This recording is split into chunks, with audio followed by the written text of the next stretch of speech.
오늘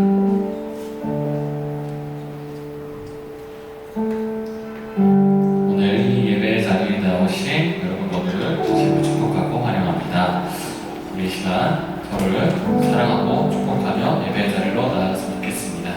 함께 하나님의 사랑이 전달하시겠습니다.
하나님께서 주신 말씀과 은혜를 기대하며 예배의 자리로 나아가기 소망합니다. 기도하시겠습니다.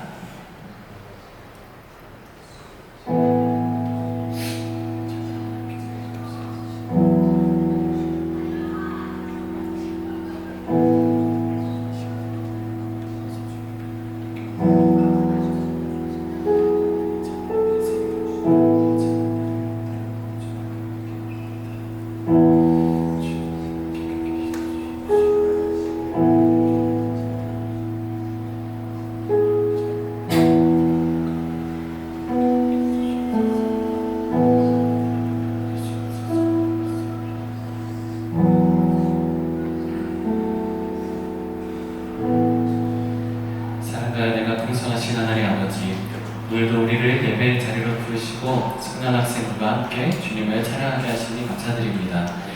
우리가 한 주간의 삶 속에서 우리가 때로는 진실하지 못했고 겉과 속이 다른 모습으로 살아갈 때도 있었음을 고백합니다. 사람들 앞에서와 하나님 앞에서의 모습이 다를 때가 있었고 스스로를 합리화하며 살아왔던 우리의 연약함을 주님 앞에 내려놓습니다. 주님, 이 시간 우리가 있는 모습 그대로 주님 앞에 나아가길 원합니다. 우리가 우리의 가면을 벗고 숨기지 않고 우리의 연약함과 부족함을 솔직하게 주님 앞에 드러나게 하시옵소서. 찬양 가운데 우리의 마음을 새롭게 하시고 우리의 시선이 다시 주님께로 온전히 향하게 하시옵소서. 우리의 힘이 아니라 하나님의 은혜로 성령의 능력으로 옛사람을 벗고 새사람을 입는 은혜를 경험하게 하시옵소서. 우리 청년학생 공동체가 진실함으로 서로를 대하며 하나님 앞에서 정직하게 사랑하는 공동체가 되게 하시고 삶으로 변화되는 예배를 드리게 하시옵소서. 이 예배 모든 순간을 주님께 올려드리며 예수 그리스도의 이름으로 기도드립니다. 아멘. 우리 모두 함께 박수치며 기쁨으로 찬양하며 나가기 원합니다. 아멘.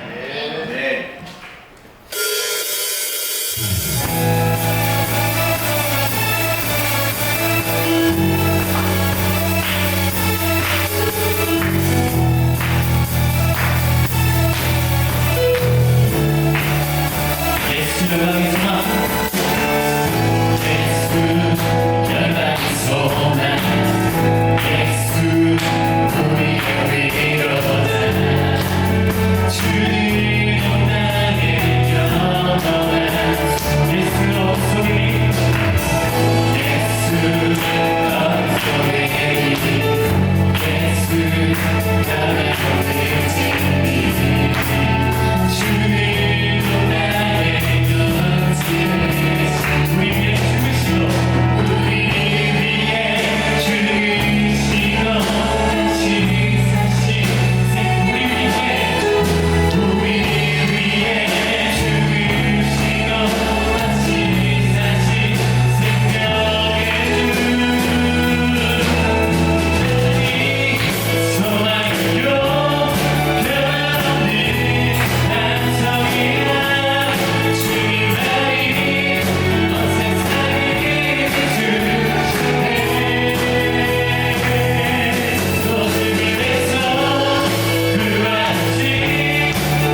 바쁜 일상과 각자의 삶의 자리 속에서도 주님을 기억하며 이 시간 앞에 나오게 하신 은혜에 감사드립니다. 하나님, 저희 청년들의 마음의 삶과 중심이 언제나 주님께 있게 하여 주옵시고 세상의 수많은 소리와 유혹 속에도 흔들리지 않게 하시고 내 안에 중심이신 하나님을 굳게 붙들며 살아가게 해주세요.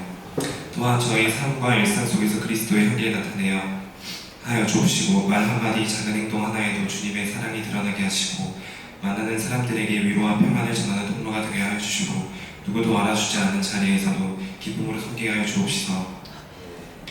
하나님, 혹시 마음이 지치고 무너진 청년들이 있다면 이 시간 주님의 따뜻한 위로로 덮어주옵소서. 스스로 정죄하며 힘들어하는 사람들 마음에 주님의 사랑을 부어주시고 다시 일어선 힘과 용기를 허락하여 주옵소서.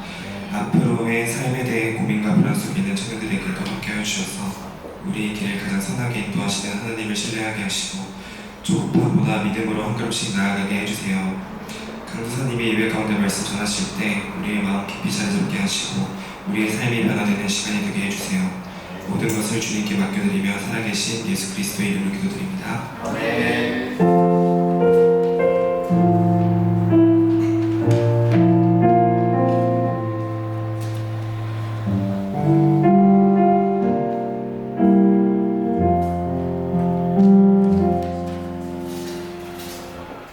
샬롬. 청년부 예배에 오신 여러분들 진심으로 환영하고 축복합니다. 대표기도 순서입니다. 4월 26일 우재훈 형제님 준비해 주시면 감사하겠습니다. 지난주 봄 나들이를 기쁨 가운데 보내게 하신 하나님께 감사드립니다. 4월 20일부터 24일 5일간 중독 강도사님께서 국제제자훈련원에서 진행되는 제자훈련 세미나에 참석하십니다. 기도해 주시기 바랍니다. 성경 봉독하시겠습니다. 에베소서 4장 21장 24절 말씀입니다. 제가 먼저 봉독하도록 하겠습니다. 진리가 예수 안에 있는 것 같이 너희가 참으로 그에게서 듣고 또한 그 안에서 가르침을 받았을 것던데 너희는 육의 욕심을 따라 썩어져가는 모습을 따르는 옛사람을 벗어버리고 오직 너희의 심령이 새롭게 되어 하나님을 따라 의와 진리의 거룩함으로 지으심을 받은 새 사람을 입으라. 아멘. 강도사님이 새 사람으로 입으라 말씀 전하실 때 큰 은혜 받으시기 바랍니다. 아멘. 네.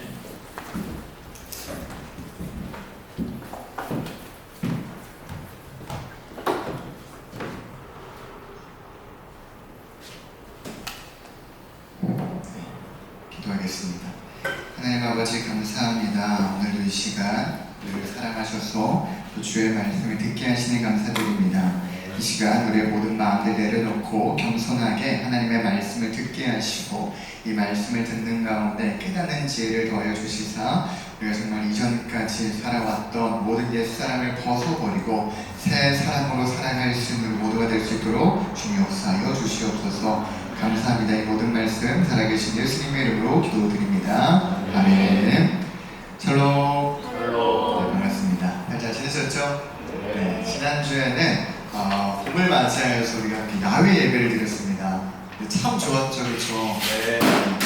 정말 하나님이 창조하신 이 아름다운 자연 속에서 하나님을 찬양하고 또 말씀을 듣는 가운데 서로를 바라보니까 더 예뻐 보이고 더 멋져 보이고 너무 좋더라고요. 내년 봄에도 이런 시간을 가질 텐데요. 그러니까 올해 못 가신 분들 올해 손해를 많이 보셨어요. 내년에는 손해 보지 마시고 꼭 함께 봄 나들이 예배 함께 하실 수 있길 바라고요. 또 기회가 있습니다. 올해 이번 5월 첫째 주에 어린이 주일에 오전 예배 때 광고했던 것처럼 전교인 봄 나들이가 있어요. 주일날에. 그래서 그 5월 첫 주 주일 다다음 주입니다. 다다음 주 2주 뒤에는 대예배가 몇 시 시작되죠? 10시. 맞아요. 원래 11시 시작되는 것이 10시 시작이 됩니다. 10시부터 1시간 동안 예배를 드린 이후에 다 같이 이동을 하여서 봄 나들이를 보내고 또 즐거운 시간을 보내고 돌아올 예정이니까 다들 꼭 일정 참고해 주시고 함께 해주시면 좋겠고요. 또 그날 뭐 함께 할 친구들이나 여러분들 얼마든지 초청해도 좋으니까 함께 또 6월에 있을 새생명 축제를 또 준비하면서 또 미리미리 같이 가면 좋을 것 같습니다. 오늘 또 이제 함께 이제 말씀을 나눌 텐데요. 혹시 여러분 제가 요즘 좀 달라진 거 없어 보입니까? 살이 조금 빠졌어요. 살이 좀 빠졌어요. 그렇게 살이 빠지지는 않았는데 사실 제가 좀 운동을 좀 열심히 하고 있습니다. 운동을 나름 열심히 하고 있는데 제가 사실 지난 한 1, 2년간 제 몸무게가 거의 한 7, 8kg 정도가 늘었어요. 거의 최고점을 찍었을 때는 한 10kg 정도가 이제 늘었다가 다시 조금 빠졌는데 최대 몸무게를 이제 얼마 전에 찍고 나서 안 되겠다. 이대로 가다가 진짜 아저씨가 되겠구나. 그런 마음이 들면서 이제 헬스장을 끊고 약 한 달간 이제 열심히 운동을 하고 있습니다. 그래서 제가 얼마 전에 건강검진을 했다가 결과가 나왔어요. 다 정상이 나왔는데 제가 콜레스테롤이 좀 높다는 거예요. 그래가지고 식단 관리를 좀 하라고 요즘 너무 밀가루나 이런 것들 많이 먹었더니 그런 거 좀 줄이라고 이렇게 결과가 나왔더라고요. 그래서 여러모로 잘 됐다 생각하면서 식단 관리도 좀 하고 그래서 이제 운동도 계속 열심히 하고 있습니다. 여러분들 다들 다이어트 해보셨어요? 해보셨어요? 다이어트 해보시면 알겠지만 다이어트가 정말 쉽지가 않아요. 정말 쉽지가 않아요. 오죽하면 많은 사람들이 매년 새해 계획 가운데 뭐가 등장하죠. 매해 다이어트를 목표로 합니다. 여러분 다이어트가 왜 어려울까요? 제가 예전에 20대 때는요 진짜 살이 없었어요. 원래도 살이 잘 찌는 체질이긴 했는데 관리를 진짜 열심히 했습니다. 밥도 항상 살찌는 음식들 잘 안 먹고 운동도 꾸준히 하고 그래서 정말 살이 없었거든요. 그래서 제가 그때는 살찌는 사람들을 이해를 못했어요. 왜 살이 찔까? 그리고 왜 맨날 다이어트를 맨날 하고 있을까? 저 그게 이해가 안 됐었거든요. 이제 제가 살이 쪄보니까 너무 이해가 되더라고요. 왜 맨날 다이어트를 하게 되고 맨날 다이어트가 목표인지 알겠더라고요. 왜 그러냐면 이게 뭐랄까 이미 들인 습관을 바꾸는 게 여간 쉬운 일이 아니더라고요. 예전에는 살찌는 음식들을 잘 안 먹어 버릇하다 보면 괜찮았는데 이제는 맨날 살찌는 음식들을 먹는 것이 습관이 되다 보니까 이제 제 삶에 살찌는 습관들이 너무 자리 잡았다 보니까 이 습관들을 버리기 위해서 노력을 한다는 게 정말 어려운 일이라는 것을 요즘 느끼고 있습니다. 사랑하는 여러분, 이와 같이요 우리가 본래 나의 삶에 이미 들여진 습관들을 벗어버리고 새로운 형태의 삶의 방식들을 새로운 삶의 습관들을 우리가 새롭게 들인다는 것은요 너무나도 어려운 일이에요. 그리고 이것은 단순히 육체적인 차원에서 일어나는 일들의 문제들 뿐만이 아니라 우리 영적인 문제, 우리 신앙생활에서도 마찬가지입니다. 오늘 우리가 함께 읽어보았던 이 에베소서 말씀 또한 이러한 문제를 좀 염두에 두고 쓰여지는 성경 말씀이었어요. 오늘 이 에베소서 누가 쓴 편지일까요? 누가 썼을까요? 맞습니다. 사도 바울. 웬만하면 사도 바울입니다. 사도 바울이 누구에게 썼을까요? 맞아요. 에베소 교회 성도들에게 쓴 편지입니다. 여러분 혹시 에베소 지역이 어떤 지역인지 기억나세요? 사도 바울과 에베소가 어떻게 만났었는지? 첫 번째 인연은 어떤 인연이었냐면 사도행전 18장에 등장을 하는데요. 사도 바울이 제2차 전도여행을 마치고 돌아오는 길목에 안디옥으로 돌아가는 길 가운데 잠시 들리게 된 지역이 바로 에베소 지역이었어요. 그런데 이 에베소 지역에 잠시 머무른 동안 사도 바울은 잠시 머무른다고 해서 쉬어가지 않아요. 그곳에서도 복음을 전했거든요. 거기에서 사람들에게 복음을 전하는데 어떤 일이 일어나냐? 반응이 너무 좋은 거예요. 호응이 너무 좋아요. 그래서 바울 선생님 돌아가지 마시고 우리랑 좀 더 머물러 주시면 안 됩니까? 우리에게 복음을 좀 더 가르쳐 주시면 안 됩니까? 막 사람들이 요청을 하는 거예요. 근데 그때 사도 바울이 어떻게 반응을 하죠? 사람들의 인기와 사람들의 반응에 주목하는 것이 아니라 그는 언제나 하나님의 뜻을 바라보는 사람이었기 때문에 이렇게 이야기해요. 지금은 때가 아니고 하나님의 뜻이 있다며 내가 언젠가 다시 돌아와 여러분들에게 말씀을 전할 날이 올 것입니다. 그렇게 이야기를 하고요. 사람들의 인기와 관심을 뒤로한 채 다시 안디옥으로 돌아가게 됩니다. 그리고 얼마의 시간이 지난 이후에 또다시 사도 바울이 제3차 전도 여행을 떠나게 되죠. 이 제3차 전도 여행 가운데 사도 바울이 이미 그가 복음을 전하였던 지역들을 돌아다녀요. 그래서 거기에서 교회들이 잘 세워지고 있나? 복음을 잘 받아들이고 있나? 이렇게 돌아보게 됩니다. 그러다가 다시 어느 곳에 가게 되냐? 방금 이야기했던 에베소 지역에 들어가게 돼요. 그 내용이 이제 사도행전 19장부터 등장을 하게 되는데요. 그렇게 사도 바울이 이제 본격적으로 에베소에 가서 복음을 전하기 시작하자 약 2년이라는 시간 동안 놀라운 부흥의 역사가 일어나게 됩니다. 수많은 사람들이 사도 바울이 전하는 복음을 받아들이게 되고요. 예수님을 믿게 되었어요. 그런데 어느 날 문제가 하나가 생기게 돼요. 에베소에서. 어떤 문제가 생겼을까요? 기억나시는 분 있어요? 다들 뭐 처음 듣는 이야기처럼 듣고 있는데 다 처음 듣는 이야기 아니에요. 다 나눠서 있었습니다. 우리 사도행전 강의 열심히 했잖아요. 어떤 일이 일어났을까요? 우리 예수님이 기억나요? 에베소 지역에서 복음을 잘 전하고 있었는데 부흥하고 있었는데 어떤 일이 일어나냐? 소동이 일어나기 시작해요. 소동이 난동이 일어나기 시작했다는 거죠. 왜 어떤 소동이 일어나냐면요, 사실 이 에베소 지역이 지금은 부흥하고 예수님을 믿는 사람들이 많아지기는 했지만 원래 에베소 지역이 어떤 지역이었냐면 그렇게 거룩한 지역은 아니었어요. 성경의 묘사를 따르면요, 마술과 주술의 중심지이기도 했고요. 또 고대 7대 불가 사이에 들어가는 아데미 신전, 아르테미스 신전이 어디 있었냐? 바로 이 에베소 지역에 있었어요. 그러다 보니까 당연히 에베소 지역에는 우상 숭배가 만연해 있었고요. 또 어떠한 직업에 종사하는 사람들이 많았냐? 그 신전에는 뭐가 필요하겠어요? 우상들이 필요하겠죠. 눈에 보이는 신상들이. 그 신상들을 만드는 일에 종사하는 사람들이 굉장히 많은 지역이 바로 이 에베소 지역이었습니다. 그런데 저 사도 바울이라는 사람이 2년 전에 갑자기 들어와서 복음을 전하기 시작하더니, 예수님을 전하기 시작하더니 사람들이 어때요? 갑자기 믿던 신들을 다 제거해버리고 우상들도 다 치워버리고 예수님을 믿고 하나님을 섬기기 시작하는 거예요.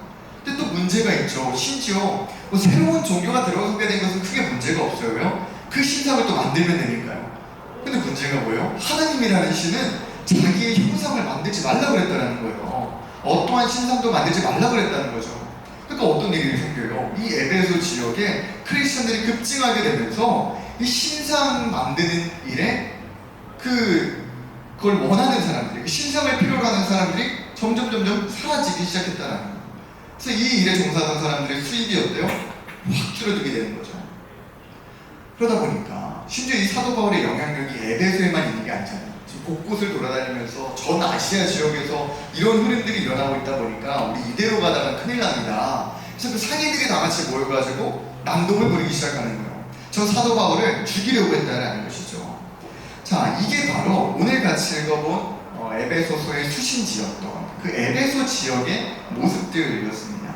그러니까 에베소 지역 사람들이 원래 어떤 사람들이었을까요? 본래 그들은 다른 지역의 사람들과 마찬가지로 역시 우상을 섬기는 사람들이었고요. 또 그 가운데 그 어떤 지역들보다도 더욱 세상의 방식과 거짓된 가치 속에서 살아가던 그런 사람들이었다라는 거예요. 근데 그랬던 에베소 사람들이 사도 바울을 통해서 복음을 듣게 되었고 예수님을 믿게 되었고 하나님의 자녀가 되었어요. 이제 성도로서 살아가게 되었습니다. 이제는 전과 같이 우상을 섬기며 어둠 가운데 살아가는 것이 아니라 하나님을 믿으면서 하나님의 말씀을 따라 살아가는 빛의 자녀들이 되었다라는 거예요. 그런데 그로부터 지금 몇 년의 시간이 지나게 되었어요. 사도 바울이 2년간의 사역을 마치고 에베소를 떠났거든요. 그리고 지금은 어떤 상황이냐? 사도 바울이 로마 감옥에 갇혀 있는 상황이에요. 우리 앞서 살펴보았던 빌레몬서, 빌립보서, 그것을 쓸 때 같은 시기에 썼던 편지가 바로 이 에베소서입니다. 근데 오늘 같이 읽어본 이 에베소서를 사도 바울이 쓰게 되었다라는 거예요. 그 에베소 교회 교인들에게 사도 바울이 몇 년의 시간이 지난 이후에 전하고자 하는 말이 생겼다라는 것이죠. 그 전하고자 하는 말의 핵심이 무엇이었을까요? 바로 우리가 오늘 같이 읽어본 본문 말씀이었습니다. 우리 함께 다시 한번 본문 말씀 22절 다시 한번 같이 읽어보도록 하겠습니다. 22절입니다. 시작. 너희는 유혹의 욕심을 따라 썩어져가는 굿을 따르는 옛사람을 벗어버리고. 아멘. 자, 오늘 사도 바울이 어떤 이야기를 전하고 있냐?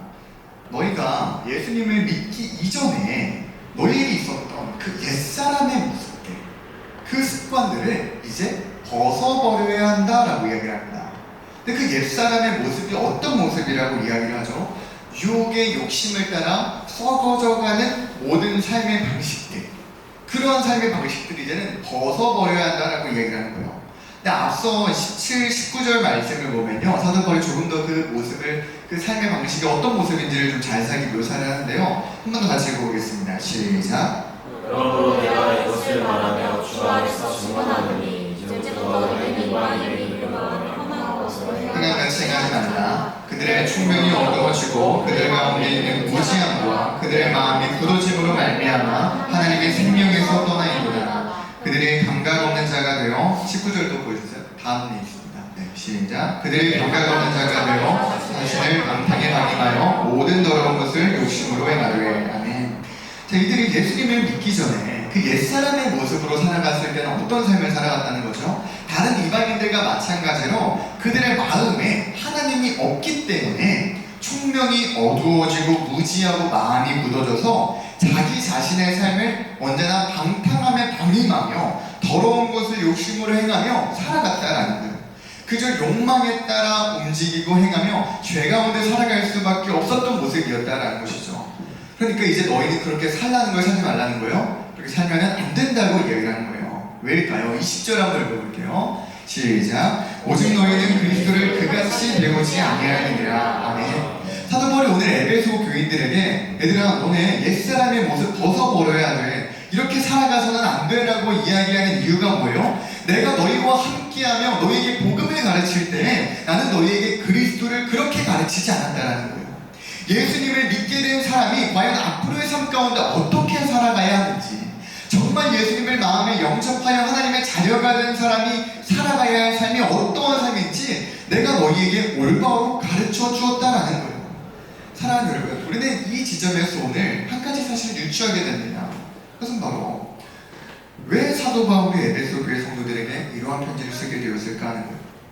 만약에 에베소 교회 교인들이 사도 바울이 떠나고도 문제없이 신앙생활을 잘하고 있었다면 오늘 이런 말을 했을까요? 굳이 이런 말 하지 않았겠죠.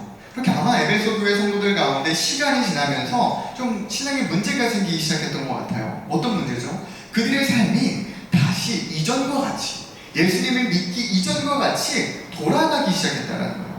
그들이 분명 처음 예수님을 믿고 신앙생활을 시작했을 때에는, 사도 바울이 그들과 함께하며 교회를 세워나갔을 때에는 이전에 있었던 이방인들과 같은 그런 방황했던 방탕했던 모습들을 내려놓고 하나님 앞에 그 모습들을 회개하며 이제는 정말 그들이 하나님의 자녀로서 살아내야 할 그 새로운 삶의 방식들을 따라 살아갔었는데, 시간이 지나면서 어떤 일들이 일어나요? 그들이 다시 이 세상 가운데 살아가다 보니까 점점 옛사람의 모습들을 다시 지게 되었다, 다시 돌아가게 되었다는 거죠. 사랑하는 여러분, 오늘 이 말씀을 통해서 한 가지 좀 생각해 보기로 합니다. 지금 우리는 과연 어떠합니까? 우리들의 삶의 모습은 과연 어떠한 상태에 있습니까? 우리는 지금 예수님을 믿기 이전과 정말 확연하게 다른 모습으로 살아가고 있습니까? 우리가 예수님을 믿기 전에 따랐던 그 옛사람의 모습들을 우리는 벗어버렸습니까? 정말 내 육체의 욕심에 따라 살아갔던 모습들, 내 마음에 하나님이 없기 때문에 내가 무지하고 내 총명이 어두워져서 이것이 죄인 줄도 모르고 이것이 잘못된 길인 줄도 모르고 따라 행하며 살아갈 수밖에 없었던 그 삶의 방식들을 여러분 벗어버리셨습니까? 그래서 정말 예수님을 믿고 난 이후에 여러분들의 삶의 방식에는 완전한 변화가 생기셨습니까? 제가 오늘 이 말씀을 묵상하면서 한 가지 반성을 하게 되었어요. 어떤 반성을 하게 되었냐면요, 오늘 사도 바울이 20절에서 뭐라고 이야기하죠? 너희는 그리스도를 그같이 배우지 아니하였다라고 이야기합니다. 저는 한번 돌이켜보게 되더라고요. 내가 과연 우리 예한교회 청년 학생들에게 그리스도를 어떻게 가르쳤는가? 정말 예수 믿는 자가 어떻게 살아가야 하는지, 정말 우리가 어떠한 삶의 방식을 벗어버리고 이제는 정말 어떠한 삶의 방식을 선택하며 살아가야 하는지, 그것을 내가 잘 가르쳤는가 좀 돌아보게 되더라고요. 그리고 혹시 내가 잘 가르치지 못하여서 우리 청년 학생들이 여전히 예수님을 믿는데도 불구하고 예수님을 믿기 이전과 크게 다를 바 없는 삶을 살아가고 있는 것은 아닌가, 여전히 기본 중에 기본인 주일 성수도 올바로 하지 못하고 헌금 생활도 올바로 하지 못하고 하나님의 말씀을 읽고 기도하는 생활조차도 잘하지 못하는 것이 아닌가, 그렇게 돌아보게 되더라고요. 그래서 제가 오늘 이번 한 주간 다짐을 했습니다. 진짜 잘 가르쳐야겠다 다짐을 했어요. 그래서 제가 아까 회장님께서 공지해 주셨던 것처럼 이번 주에 국제제자훈련에서 하는 제자훈련 세미나에 이제 일주일간 참석을 하게 돼요. 그래서 월요일부터 금요일까지 합숙을 하면서 일주일 내내 이제 강의와 이제 또 훈련을 받고 오는데요.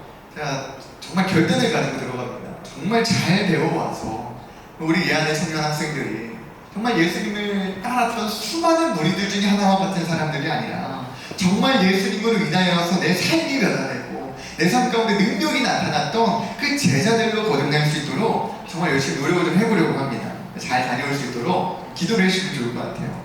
자, 그렇다면 우리가 옛사람은 벗어버리고 새 사람으로 살아가야 되는데 새 사람으로 살아가야 하는 그 삶의 방식이 과연 어떠한 모습일까요? 사도 바울은 대체 그들에게 어떠한 그리스도를 가르쳤던 것일까요? 우리 본문 말씀 24절을 보면요, 뭐라고 이야기하죠? 이제 옛사람의 모습은 벗어버리고 새 사람을 입으라고 이야기해요. 새 사람을 입어야 된다. 그 모습이 어떤 모습인지를 알아야겠죠. 25절부터 이제 그 모습들이 쭉 등장을 합니다. 우리 25절 한번 같이 읽어보겠습니다. 시작. 그러나 이제 거짓을 버리고 각각 그 일과 더불어 참된 것을 말하라. 이는 우리가 서로 지체가 됩니다. 아멘. 사도 바울은 가장 먼저 우리에게 무엇을 어떻게 살아가야 된다고 이야기를 하죠? 거짓을 버리고 각각 이웃과 더불어 참된 것을 말하며 살아가라고 이야기를 합니다. 근데 그 이유가 뭐라고 이야기하죠? 우리가 서로 지체가 되었기 때문이다 라고 표현을 합니다. 사랑하는 여러분, 사도 바울은요, 이 에베소서 말씀에서 특히 계속하여 이 교회를 뭐라고 비유하냐면요, 몸이라고 비유해요. 한 몸 된 지체들로서 우리를 표현합니다. 그래서 우리 각 성도들이 이 몸에 각 지체라는 거, 팔, 다리, 뭐 장기 이런 지체들이라는 것이죠. 그러니까 여기서 말하는 이웃이 누구일까요? 교회요, 교회. 교회 공동체입니다. 이 교회 공동체에게 우리는 거짓을 말하지 말고 참된 것을 말해야 된다라고 사도 바울이 가르치고 있는 거예요. 사랑하는 여러분, 우리는 오늘 이 말씀을 통해서 한 가지 우리 마음속에 반드시 새겨야 됩니다. 우리는 한 공동체 내 한 몸이 된 서로의 지체에게 진실된 사람들이 되어야 합니다. 서로에게 나를 꾸며내려 해서는 안 된다는 거예요. 왜일까요? 여러분 한번 생각해보세요. 우리의 몸을 생각해보자고요. 왼손이 자꾸만 오른손한테 거짓말을 한다고 생각해보세요. 그럼 어떨까요? 뭐 하나를 할 수 있겠습니까? 협동을 할 수 있겠어요? 어렵겠죠. 또 왼쪽 다리가 상태가 온전하지 않아요. 굉장히 아픈 상태예요. 그런데 이 다리가 거짓말을 해요. 나 괜찮다고, 건강하다고 꾸며내요. 그러면 어떻게 될까요? 이게 그저 이 다리만의 문제일까요? 아니죠. 몸이 무너지게 되는 거예요. 몸 전체의 문제가 됩니다. 이와 같이 우리가 예수님을 믿게 되었다면요, 우리는 예수 그리스도 안에서 서로에게 한 몸이 된 지체라는 사실을 기억해야 합니다. 근데 이 땅을 살아가는 너무나도 많은 크리스천들이, 특히 청년의 세대가 어떤 생각을 합니까? 이 사실을 믿고 살아가요. 이 사실을 배제한 채 신앙생활을 하려고 합니다. 그래서 심지어는요, 교회 공동체에게 솔직하지 않은 것을 넘어서서요, 교회 공동체가 없이 신앙생활을 하려고 하는 어리석은 행위에 빠지게 되기도 합니다. 사랑하는 여러분, 제가 언제나 거듭 강조하여 이야기하듯 우리는 결코 혼자서는 신앙생활을 할 수가 없습니다. 우리는 서로에게 지체가 되는 존재들이에요. 상대가 있기에 내가 온전해질 수 있는 거고, 내가 있기에 상대가 온전해질 수 있다는 사실을 우리는 기억해야 합니다. 서로가 있기에 우리가 교회로서 존재할 수 있다는 거예요. 그러니 우리는 서로에게 어떻게 대해야 할까요? 거짓으로 대해서는 안 된다는 거예요. 우리는 자꾸만 다른 사람들에게 어떠한 거짓을 말하게 될까요? 내가 괜찮은 사람이고 싶어요. 내 신앙이 훌륭한 척하고 싶어요. 괜찮은 사람인 척하고 싶어 합니다.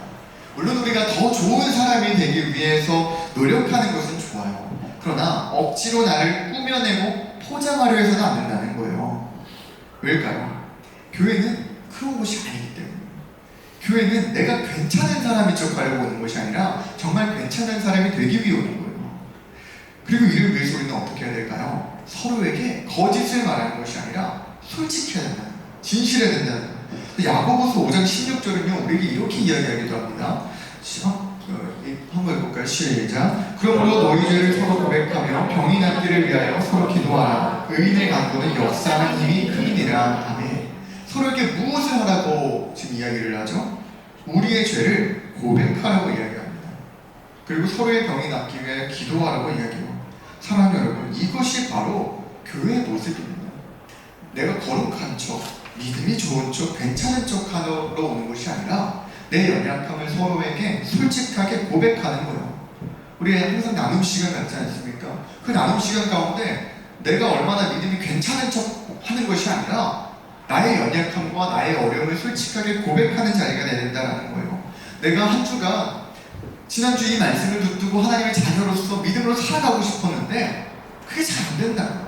자꾸만 이렇게 넘어지게 된다고 고백을 하는 거예요. 근데 이러면 어떤 일들이 일어날까요? 듣는 이들로 하여금 공감이 되겠죠. 나도 그런데, 나도 이번 주 가운데 그런 연약함이 있었고 무너짐이 있었는데, 아니면 어떤 사람은 나도 예전에 그랬었는데, 나도 그 문제로 인하여 고통받고 어렵고 힘들었었는데, 그런 마음이 든다는 거예요.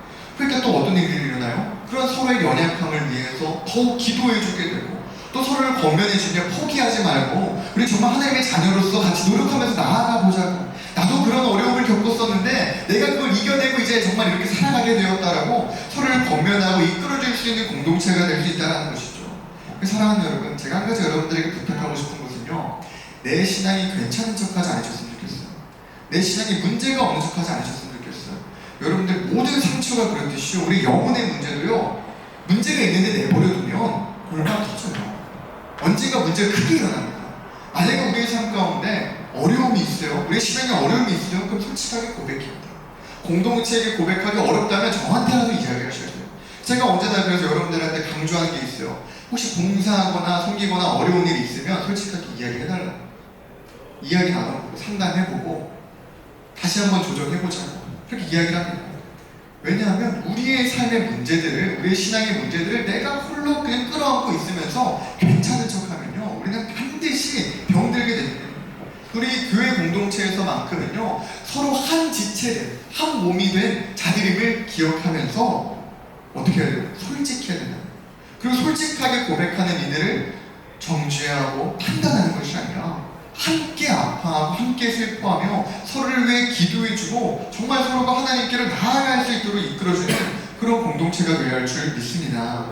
자, 또 어떤 삶을 살아가야 할까요? 우리 한번 26절, 27절 한번 읽어보겠습니다. 시작. 눈을 열어도 죄를 짓지 말며 해가 져도 눈침을 말고 마귀에게 틈을 주지 말라. 아멘. 사랑하는 여러분, 오늘 이 말씀도 여러분들 잘 기억하셨으면 좋겠습니다. 사도 바울이 이런 이야기를 해요. 혹시 너희가 살면서 분을 내는 상황이 오게 되더라도 죄를 짓지는 말라고요.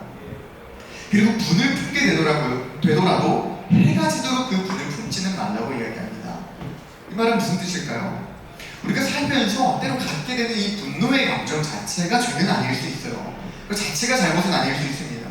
우리도 살아가다 보면 때로 억울한 일을 당하게 되기도 하고요, 또 상처를 받게 되기도 하잖아요. 그럼 자연스럽게 뭐 화가 날 수도 있겠죠. 但분명한 것은 이 분노에는 어떠한 위험성이 있냐? 이 분노는 언제든지 우리로 하여금 죄를 짓도록 만드는 강력한 촉진제가 된다는 거예요. 심지어 그 다음 27절 말씀에서 뭐라고 이야기해요? 마귀에게 틈을 주지 말라고 이야기해요. 이게 무슨 말입니까? 이 분노의 감정은 우리로 하여금 마귀에게 빈틈을 준다는 거예요. 빈틈을. 왜 그럴까요? 이 분노라는 감정은요, 시간이 지날수록 옅어지는 것이 아니라 변질이 되고 또 심화가 되는 특성이 있기 때문이에요. 괜히 화병이 있는 게 아닙니다. 사랑하는 여러분, 근데 우리는 이 말씀을 과연 어떻게 살아내야 할까요? 먼저 우리가 화에 지배를 당하는 것이 아니라 화를 다스리기 위해서는요, 솔직하게 나의 감정들을 인정해야 합니다. 때로 우리의 삶 가운데 화가 나고 분노의 감정들이 찾아오면요, 솔직하게 하나님 앞에서 인정해야 돼요. 괜찮은 척 하지 말고 아무렇지 않은 척 하지 말고 하나님 앞에서 솔직하게 드러내야 합니다. 하나님, 내가 지금 이런 문제들로 인하여 제가 지금 너무 화가 납니다. 내가 지금 이러한 일들로 인해서 정말 분노가 치밀어 오릅니다. 하나님, 어떻게 해야 됩니까? 저 너무 상처받았습니다. 하나님 앞에 솔직하게 드러내면 인정해야 된다는 거예요. 두 번째는 무엇을 해야 되냐면요, 이 감정을 내가 붙들고 있으려 하지 말아야 돼요. 오늘 말씀이 뭐라고 이야기를 하죠? 분을 품더라도 언제까지는 품지 말라고요? 해가 지도록 품지는 말라고요. 해가 지도록 품지는 말라. 여러분, 분노를 묵상하면 안 돼요. 분노를 묵상하면 우리가 묵상해야 될 건 뭐예요? 오직 하나님의 말씀이에요. 하나님의 사랑과 은혜를 묵상해야지 내 분노를 묵상해서는 안 됩니다. 그런데 우리 자꾸만 어때요? 내 분노를 묵상하게 돼요. 생각할수록 열받네. 그러시나요? 생각할수록 자존심 상하네. 어이가 없네. 점점 그 상황들을 막 떠올리면서 내 마음을 더 자극하게 되는 거예요. 그래서 사랑하는 여러분, 우리는 어떻게 된다고요? 그 감정을 해가 지도록 갖고 있지 않고 어떻게 해야 돼요? 하나님께 맡겨드릴 수 있어야 된다는 거예요. 하나님 앞에 내려놓을 수 있어야 된다는 거죠. 시편 말씀과 같이 정말 하나님 앞에 내 마음을 토해내며 기도할 수 있어야 되는 거예요. 하나님, 나 지금 너무 화가 납니다. 너무 분노가 치밀어 오릅니다. 하나님, 내 마음 좀 알아주십시오. 내 마음 좀 고쳐주십시오. 내 마음을 좀 다스려 주십시오. 하나님 앞에 간절히 기도하면 모든 것을 토해내야 된다는 거예요. 자, 그러면 우리에게 그때 어떤 마음들이 생긴 줄 아십니까? 이 분노가 나를 계속해서 괴롭히는 것이 아니라 이 분노를 해결하고자 하는 용기가 생기게 돼요. 내 마음속에서 도저히 용서할 수 없었던 그 사람을 용서하고자 하는 마음이 우리에게 일어나게 되고요. 그래서 다시금 그와 대화를 시도하게 되고요. 화해를 이루게 되는 역사가 우리에게 일어나게 된다는 것이죠. 이것이 바로 새 사람의 삶입니다. 아마 이 분노를 아직 이렇게 처리해보지 못하신 분들은 안 믿길 수도 있어요. 아니, 기도한다고, 하나님한테 맡긴다고, 이런 역사가 일어난다고, 내 분노가 사라지고 화해를 이루게 된다고 안 믿길 수 있어요. 진짜예요. 사람은요, 옛사람은요, 감정의 지배를 당하며 살아가지만요, 새 사람은 어떻게 살아갑니까? 감정을 다스리며 살아가겠다. 왜냐면 우리는 더 이상 감정을 쫓으며 감정에 지배받는 존재가 아니라 오직 하나님을 따라 살아가는 존재가 되기 때문이라는 것이죠. 자, 이어서 28절부터 30절 말씀도 읽어볼까요? 시작. 도둑질하는 자는 다시 도둑질하지 말고 기억하는 자에게 부정할 수 있도록 자기 손으로 수고하여 선한 일을 하라. 더러운 말은 너희 입 밖에도 대지 말고 오직 덕을 세우는데 소용되는 대로 선한 말을 하여 듣는 자들에게 은혜를 끼치게 하라. 하나님의 성령을 근심하게 하지 말라. 그 안에서 너희가 구원의 날까지 인치심을 받아들이라. 아멘. 자, 또 우리가 새 사람으로서 어떻게 살아가야 한다고 사도 바울이 이야기하냐. 첫째로 앞에 말씀 보여주세요. 도둑질해서는 안 된다라고 이야기합니다. 도둑질하며 살아가는 것이 아니라 오히려 가난한 자를 도우며 살아갈 수 있도록 수고하여 일하여 선한 일을 해야 한다라고 우리에게 이야기를 해요. 그래도 다행히 우리 교회 청년들은 열심히 살고 있는 것 같아요. 열심히 일하고 각자의 자리를 살고 있는 것 같습니다. 요즘 이 나라가 자꾸만 정말 올바르지 않은 정책들을 펼쳐내서 일하지 않는 사람들 자꾸 양산해 내려고 해요. 그런데 여러분, 우리는 열심히 일하면서 살아가야 되는 존재들입니다. 우리는 그저 목숨을 연명하기 위해 정말 뭐 주어지는 것을 그저 얻어먹으며 살아가는 그런 사람들이 아니라요. 어떻게 살아가야 될 사람들입니까? 열심히 일하고 수고하여서 정당하게 돈을 벌고 또 그렇게 일을 하여서 소득을 나에게 이렇게 얻게 하신 하나님께 감사할 뿐만 아니라 하나님의 말씀을 따라 이 말씀과 같이 어려운 상황에 처한 이들을 도우면서 살아갈 수 있는 그러한 자들이 되어야 할 줄 믿습니다. 또 성경이 뭐라고 이야기하죠? 이제 29절에 더러운 말은 입 밖에도 내지 말고 오직 덕을 세우는 말, 선한 말을 하여 듣는 자들에게도 은혜를 끼치는 삶을 살아가라고 이야기합니다. 여러분, 언어가요 정말 중요합니다. 언어가. 제가 그 지난주 청년부 예배 때도 또 그저께 금요성령 집회 때도 그런 이야기를 했어요. 거듭 강조하는 게 뭐예요? 그래서 하나님의 자녀는 드러나야 한다. 세상 가운데 어디 있어도 티가 나야 한다라고 이야기를 해요. 근데 어디에서 가장 그것이 드러난 줄 아십니까? 바로 언어에서 드러나요. 언어에서. 우리가 하는 그 말에서 저 사람이 어떤 사람인지가 드러납니다. 하나님의 자녀는 뭐부터 달라느냐? 이 말부터 달라야 돼요. 세상 사람들이 얼마나 부정적인 말을 많이 하고 남을 험담하는 말을 많이 하고 또 거친 욕설을 많이 입에 담으며 살아간지 모릅니다. 근데 우리는 어떻게 해야 돼요? 그런 말들은 입에 담아서도 안 된다는 거예요. 우리 입으로부터 나오는 말은 어떤 말이 된다고요? 우리의 말을 통해서 내 주변에 있는 자들이, 내 말을 듣는 자들이 은혜를 받을 수 있도록 덕을 세우는 그런 말들만을 해야 된다는 거죠. 근데 우리가 그러한 사실을 까먹고 그저 세상 사람들과 같이 사람들이 부정적인 말하고 누구 험담하고 뭐 나쁜 말을 입에 담고 있다고 해서 똑같이 거기에 동조하며 살아가면 어때요? 어떤 일이 일어나는 거예요? 우리 30절 볼까요? 누가 근심하신다고요? 성령님이 근심하신다. 우리 안에 살아계신 그 성령님께서 근심하신다는 거예요. 우리를 위해 친히 우리와 함께 하시며 우리가 믿음으로 살아갈 수 있도록 우리를 위하여 기도하시며 우리를 인도하실 뿐만 아니라 오늘 말씀과 같이 언젠가 그 마지막 때에 정말 우리가 구원받은 자라는 것을 하나님 앞에서 보증해 주시는 그 성령님께서 우리가 그 험한 말을 할 때마다 그 나쁜 말을 할 때마다 근심하신다는 거예요. 사랑하는 여러분, 우리의 언어가 달라지기를 축복합니다. 우리의 언어가 아까 우리 말씀과 같이 험한 말, 거친 욕설, 험담하는 말 우리 입에 담지도 않을 줄 믿습니다. 언제나 남을 축복하고 덕을 세우는 말하는 우리가 되기를 소망합니다. 그래서 마지막 31절부터 32절은요 이 모든 것을 정리하는 이야기예요. 같이 읽어볼까요? 시작. 너희는 모든 악독과 노함과 불의와 도둑과 모든 악의와 함께 버리고 서로 친절하게 하며 불쌍히 여기며 서로 용서하기를 하나님의 그리스도 안에서 너희를 용서하는 같이 하라. 아멘. 자, 사랑 여러분, 이렇게 지금 사도 바울이 에베소서 4장을 통해서 얘들아, 너희가 이제 정말 예수를 믿게 되었다면 옛사람은 벗어버리고 그 옛사람의 모습이 뭐예요? 모든 악독과 노함과 분냄과 떠드는 것과 비방하는 것, 이러한 모든 옛사람의 습관들을 다 벗어버리고 새 사람으로 살아가야 돼. 근데 그 새 사람의 모습이 어떤 모습이에요? 서로 친절하게 하며 불쌍히 여기며 서로 용서하기를 하나님께서 그리스도 안에서 우리를 용서하신 것처럼 용서하면서 살아가.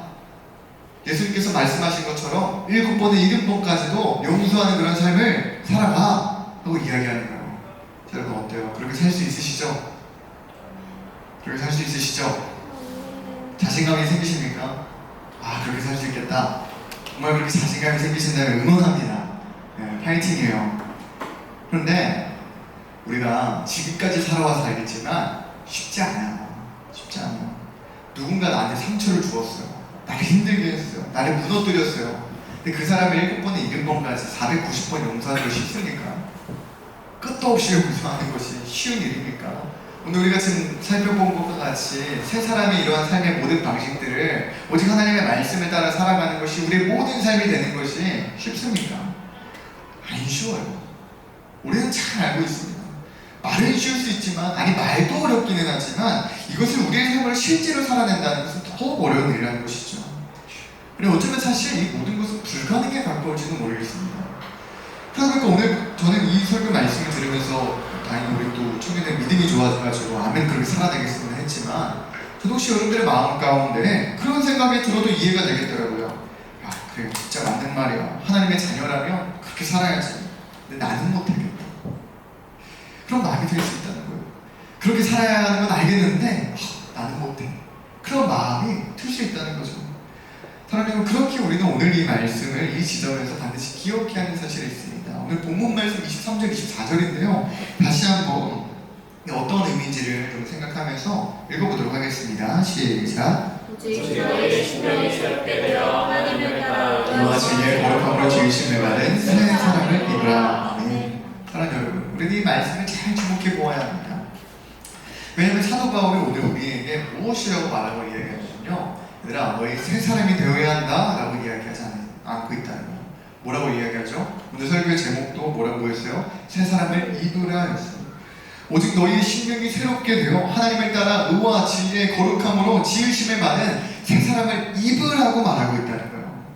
사랑하는 여러분, 우리가 오늘 이 말씀을 통해서 알 수 있는 것은 무엇일까요? 우리가 지금까지 우리가 진정으로 예수님을 믿게 되었다면, 우리가 정말 하나님의 자녀가 되었다면, 우리 정말 빛의 자녀가 되었다면 우리가 새롭게 받아들이고 또 살아내야 할 삶의 모습들을 살펴보았어요. 근데 사실 이러한 모든 삶의 방식들은요, 그저 우리가 열심히 막 노력을 해서 내 삶의 습관들을 막 뜯어고치고 애를 써서 일본에서 달성할 수 있는 것들이 아니라는 거예요. 아까 우리 설교 시작에 뭐라 그랬어요? 다이어트도 쉽지 않잖아요. 내 몸에 살 빼는 것도 힘든 사람들이 이 다이어트 습관을 바꾸는 것도 어려운 우리가, 그런 의지를 가지고 있는 우리가 어떻게 우리의 모든 삶의 모든 옛 습관들을 다 벗어버리고 새로운 삶을 살아내는 것이 우리 의지로서 가능하겠습니까? 우리 의지로서는요 불가능하다는 거예요. 근데 그것이 불가능하다는 걸 누구도 알아요? 나보다도 하나님이 더 잘하신다는 거예요.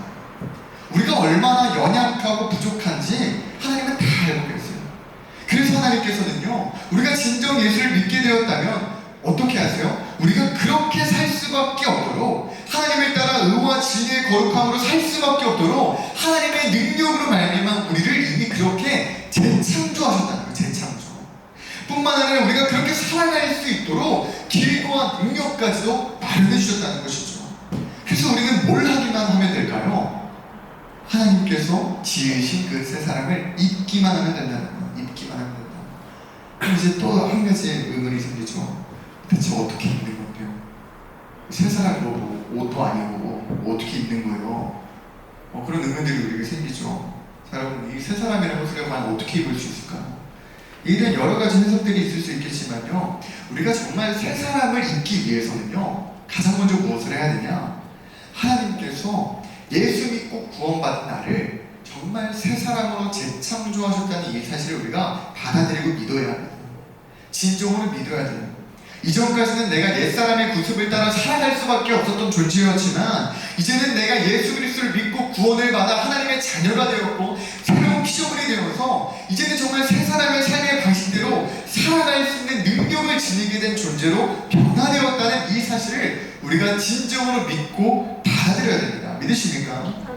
그래서 정말 우리가 그 사실을 믿고 받아들였다면 우리가 가장 먼저 해야 할 일은요, 열심히 내 습관들을 막 뜯어 고치려고 노력을 하는 게 아니라, 중요하지만 가장 먼저 해야 되는 것은요, 하나님과의 관계를 누리는 거예요.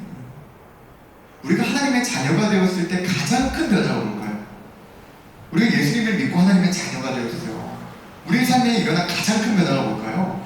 하나님과의 관계가 회복되었다는 거예요. 하나님과 함께할 수 없었던 우리가 하나님과 함께하게 되었다는 거예요. 하나님과 관계할 수 없었던 우리가 하나님과 관계를 맺게 되었다는 것이죠. 그렇기 때문에 우리가 정말 새 사람이 되었다, 하나님의 자녀가 되었고 빛의 자녀가 되었다면 우리가 가장 먼저 해야 할 일은 무엇이냐? 우리에게 회복되어진 하나님과의 그 관계를 누리는 일입니다. 정말 나의 아버지가 되시는 그 하나님이 정말 어떠한 분이신지를 알아가고요, 그 하나님께서 나에게 주시는 그 사랑과 은혜와 자비를 경험하고요, 그래서 그 하나님이라는 분이 어디엔가 살아계시는 분이 아니라 정말 내 삶 속에 나와 함께 하시며 살아계시는 하나님이심을 우리가 경험하게 되며, 그렇게 하나님과의 관계를 누리게 된다면 우리의 삶은 자연스럽게 반드시 변화가 된다는 거예요. 아마 여러분들 가운데 지금까지 내가 정말 하나님의 자녀가, 성도로서 좀 살아가려고 이렇게도 노력해보고 저렇게도 노력해봤는데 나의 삶을 지금 점검해보니 여전히 옛사람의 구습이 남아있고 여전히 새 사람의 삶의 방식을 살아가고 있지 못하다면요, 우리는 이 한 가지 사실을 점검해봐야 합니다. 나는 과연 지금 나의 삶 속에서 하나님과의 관계를 누리고 있는가? 나의 삶 속에서 하나님과는 어느 위치에 있는가? 나의 삶 속에서 하나님의 살아계심을 경험하고 있는가?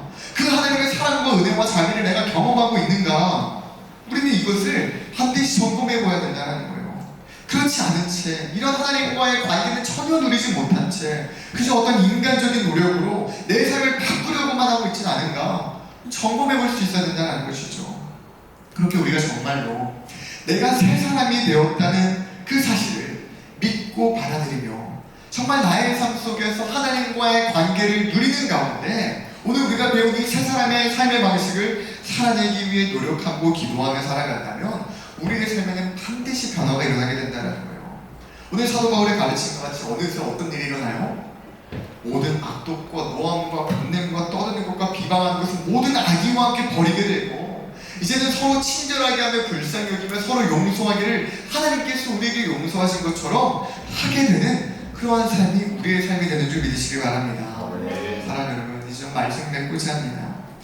제가 오늘 말씀을 준비하면서 또 묵상하면서 얼마나 하나님 앞에 감사했는지 몰라요.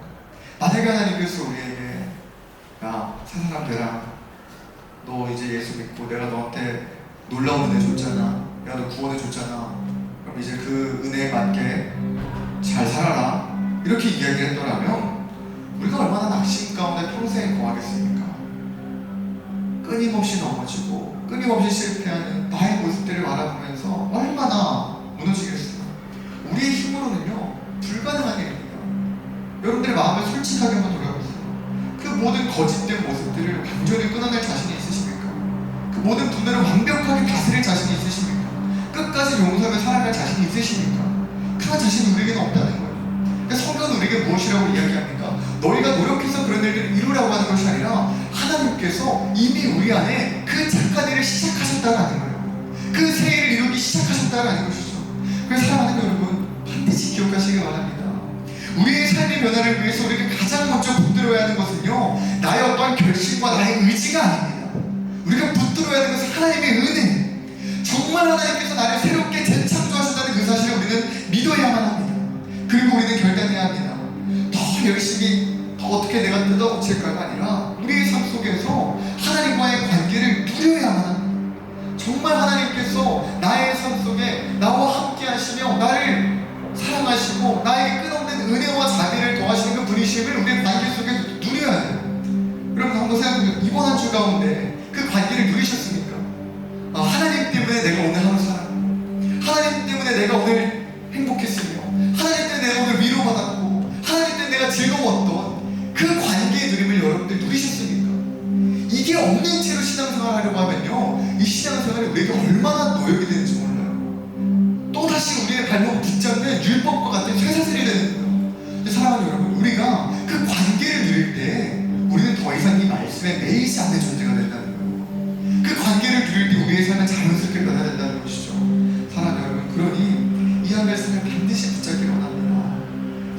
다시 우리가 새로운 한 주를 살아가게 됩니다.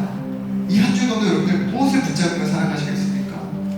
노력하셔야 돼요. 물론 정말 새 사람의 삶을 살아가기 위해서 아까 이야기했던 것처럼 백분만을 닮지 않으려 노력도 해야 되고 노력도 해야 됩니다. 그러나 우리가 가장 붙들어야 되는 건 뭐예요? 하나님과의 관계. 그 관계를 누리고 날마다 그 관계를 누리기 위해 힘쓰는 여러분들 되시길 축복합니다. 우리 제가 항상 얘기하죠. 말씀 묵상 하셔야 된다고. 우리 큐티즈 청년들이 내가 이번 달 가져가는지 안 가져가는지도 몰라요. 왜 몰라요? 내가 했으면 알겠죠. 왜 모르겠어요? 안 했으니까 모르는 거예요. 여러분 하셔야 된다니까요. 하나님의 관계를 누리려면 날마다 나에게 말씀하시는 그 하나님의 음성을 듣는 시간이 있어야 돼요. 그 하나님과 교제하는 시간이 있어야 돼요. 그 시간들 가운데에서 우리는 누리게 되는 거예요. 진짜 내가 하나님의 자녀가 되었다는 것이 되게 참 기쁜 일입니다.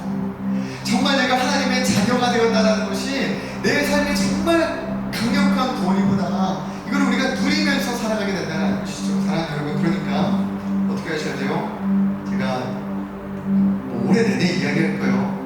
말씀 묵상 잘 하시고요. 기도의 자리를 선수하시고요. 예배의 자리를 지키시기를 축복합니다. 네. 우리 학교의 우리 청년 학생들이 정말 이제 사도 바울의 가르침과 같이 모든 옛사람의 모습을 벗어버리는 자들 되길 축복합니다. 새 사람을 입고 이 세상 가운데에서 하나님의 자녀로서 정말 그 선한 영향력을 드러내며 살아가는 여러분들 되시기를 축복합니다. 이렇게 제가 찬양하기를 원합니다. 이렇게 신실하게 진실하게 여러분에게 찬양하기를 원하는데요. 이렇게 시간 고백할 때 저 하나님, 내가 이제 새로운 삶을 살아가기를 원합니다. 새로운 사람의 그 새 사람의 구습을 따라 살아가기를 원합니다. 그러나 주님, 내 힘으로는 불가능합니다. 나의 힘으로는 어렵습니다. 그래서 주님, 나의 마음을 만져주시옵소서. 나의 영혼을 새롭게 하여 주시옵소서. 내가 날마다 하나님의 관계를 누리는 가운데, 하나님의 말씀을 듣고 찾고 듣는 가운데 하나님 나의 마음을 만져주시고 내 삶의 변화를 일으켜 주시옵소서. 나의 기도를 들으시사 하나님, 이제는 정말 우리가 하나님 앞에 신실하게 진실하게 거룩하게 살아가는 성도의 길을 걷는 그런 자가 되기를 원합니다. 그런 간절한 소원을 가지고 이렇게 고백하며 나아가기를 원합니다. 찬양하며 나아가겠습니다. 진실하게 진실하게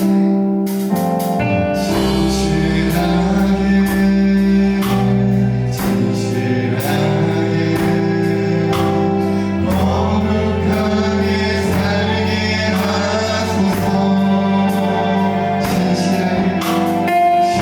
진실하게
마음을 만져주시고 우리의 영혼을 새롭게 하시고 우리의 길을 인도하여 주시옵소서.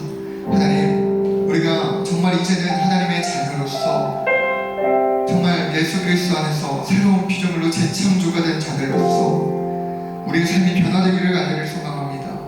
이전과 같이 악독과 분노와 시기와 질투와 정말 그 죄악된 것들에 빠져 허우적대며 살아가는 인생이 되지 않기를 원합니다. 정말 하나님의 자녀와 같이 빛 가운데 거하며 하나님의 말씀을 따라 행하며 우리가 오늘 찬양에 가서 같이 신실하게 진실하게 거룩하게 살아가는 삶이 우리의 삶이 되기를 원합니다. 하나님, 그러나 우리는 연약합니다. 우리의 힘과 우리의 의지로서는 이 모든 것이 불가능함을 우리는 압니다. 하나님, 그래야 이제는 우리가 나의 능력과 나의 의지를 가지고 이 모든 변화를 일궈내려고 하는 것이 아니라 오직 하나님만을 의지하게 하여 주시옵소서. 예수 그리스도로 말미암아 회복되어진 그 하나님과의 관계를 등한시하지 않게 하여 주시옵소서. 날마다 우리의 삶 속에서 그 하나님의 관계를 누리는 자들이 되게 하여 주시옵소서. 하나님의 관계가 우리에게 주는 그 유익을 누리는 자들이 되게 하여 주시옵소서. 그리고 어떠한 상황 속에서도 하나님과의 관계로 말미암아 내가 형통하고 하나님의 관계로 말미암아 내가 기뻐하고 즐거워하는 인생이 되게 하여 주시옵소서. 그래야 하나님이 우리에게 주시는 기쁨과 능력으로 말미암아 우리의 삶이 자연스럽게 변화되는 삶을 경험하게 하여 주시옵소서. 우리 안의 청년들이 정말 이 예수님을 따랐던 수많은 무리들 가운데 한 사람이 되지 않기를 원합니다. 예수로 말미암아 삶이 변화되고 능력이 나타났던 제자들이 되게 하여 주시옵소서. 우리 안의 청년들의 삶을 통하여 하나님의 살아계심이 드러나게 하여 주시옵소서. 우리 안의 청년들의 삶이 오직 하나님으로 말미암아 기뻐하고 즐거워하며 평안을 누리는 삶이 되게 하여 주시옵소서. 이 모든 기도를 주님 들으시는 줄 믿습니다. 주 우리의 삶 가운데 함께해 주십사 또 다시 우리에게 펼쳐진 그 한 주 가운데 주님 역사하여 주시옵소서. 매일매일의 삶 가운데 하나님의 말씀을 찾게 하여 주시옵소서. 그 삶의 모든 순간들 속에서 다시금 하나님을 의지하게 하여 주시옵소서. 주님의 음성을 귀 기울이며 주께 기도하는 자들 되게 하여 주시옵소서. 우리가 다음 주에 만날 때는 그래요, 한 주간 하나님께서 우리에게 함께 하셨던 그 은혜를 기쁨으로 누리는 자들이 되기를 원합니다. 주님 역사하여 주시옵소서. 우리의 삶을 통하여 영광 받으실 주님을 경배하고 찬양하며 이 모든 말씀 살아계신 예수 그리스도 이름으로 기도드립니다. 아멘. 시간 주님이 우리에게 가르치신 기도로 예배를 마치도록 하겠습니다. 하늘에 계신 우리 아버지여, 이름이 거룩히 여김을 받으시오며 나라가 임하옵시며 뜻이 하늘에서 이루어질 것 같이 땅에서도 이루어집니다. 오늘날 우리에게 일용할 양식을 주옵시고 우리가 우리에게 죄진 자를 사하신 것 같이 우리의 죄를 사하여 주옵시고 우리를 시험에 들게 하지 마옵시고 다만 악에서 구하옵소서.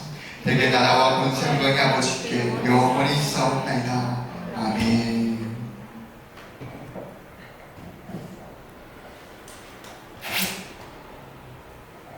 네, 우리 이 시간 또 나눔 진행하도록 하겠습니다.